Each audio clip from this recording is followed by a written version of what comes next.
All right, well, it's time for another upgrade video, and you might recognize the product that I have here because we used this same brand for fire suppression on the refrigerator a while back, and the installation went great on that. I like the peace of mind of having fire suppression with the refrigerator, and I thought, you know what, we probably should have it for the engine also.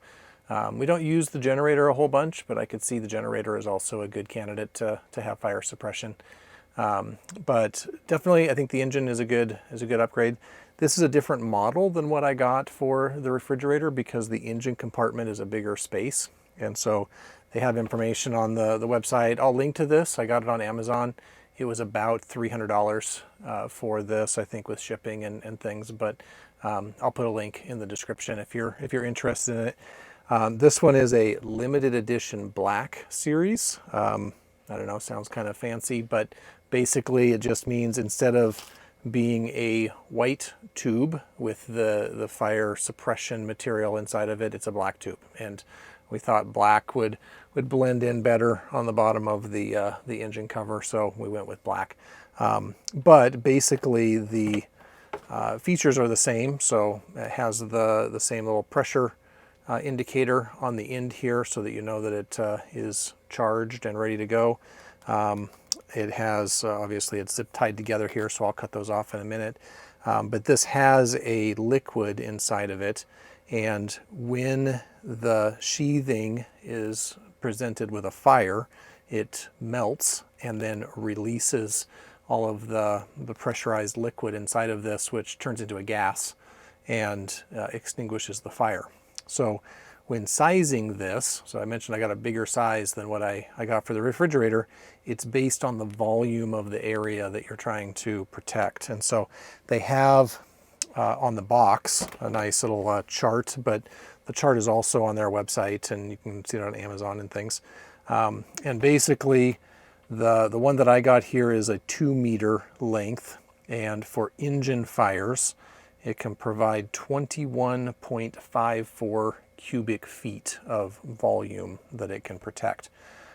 So I don't know the exact volume of my engine compartment here, but the space between the fender liners and the firewall and the radiator, so kind of the space that I want to protect, is about 4 feet by 4 feet. So if I do the math on that, that would be about 16 square feet. And so if we go a foot down, we're at 16 cubic feet. And then there's a little more space. Of course, the engine is taking up a lot of space in the middle of this, but there's some space on the sides, front and back. So I figure 21 cubic feet is probably pretty good coverage, maybe even more than I need, because obviously I don't really have any space on top of the engine here. So I'll talk a little bit about the installation. It's basically just a matter of attaching it to the underside of the engine cover. I could attach it around the inside of the engine housing here, but I think it might be easier to just have it on the engine cover. It's not going to hurt anything if I open it up and put it down. I think it'll stay out of the way. So I'm going to cut the zip ties carefully, make sure I don't nick the housing at all, and we'll kind of see how it's going to line up here. I'm also going to look at how I'll mount it. So it comes with some zip ties, but if I'm attaching it to that flat piece of plywood, I'm probably going to look for some other, kind of attachment mechanism for that. So I'm going to work on that a little bit, and I'll talk about what I come up with. All right, I got the hardware parts that I need. So I went to my local big box hardware store and got some little insulated clamps. So I kind of like this style because they're a metal clamp, so they won't break, but they have some rubber on them to help kind of cushion things. I looked at some other clamps, metal clamps and plastic clamps. Plastic I was a little worried would break. The metal I was a little worried would maybe rub on this housing. So with this style, kind of snaps on there, and I will basically just position this where I want, put a screw through this. I got some just stainless steel screws that I can screw into the wood of the engine cover, and I think that will pretty much take care of my my mounting, so feel pretty good about that. The other thing that I've been thinking about is exactly how I want to position this.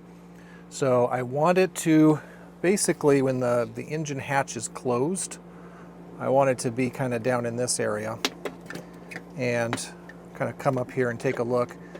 The fuel line comes in the front and comes into the carburetor on the front. You know, that's probably maybe the most likely place that you would have a fire.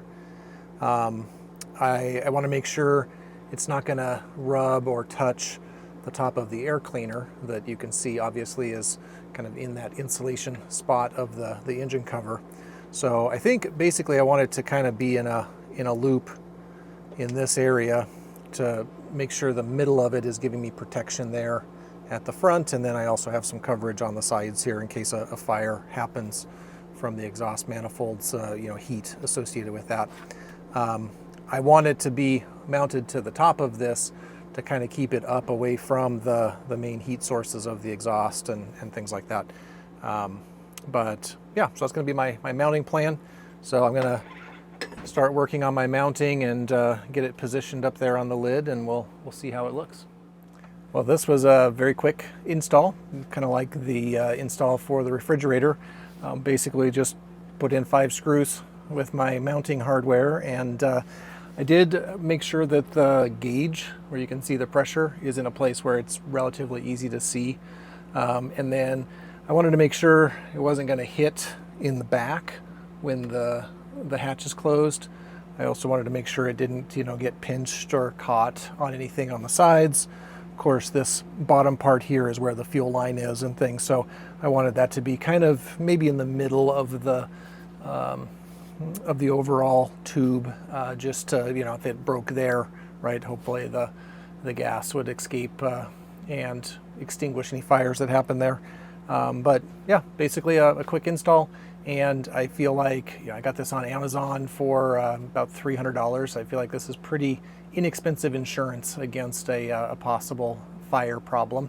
I've seen quite a few videos, not just GMC motorhomes, but other various motorhomes broken down by the side of the road and burning down, maybe starting a wildfire.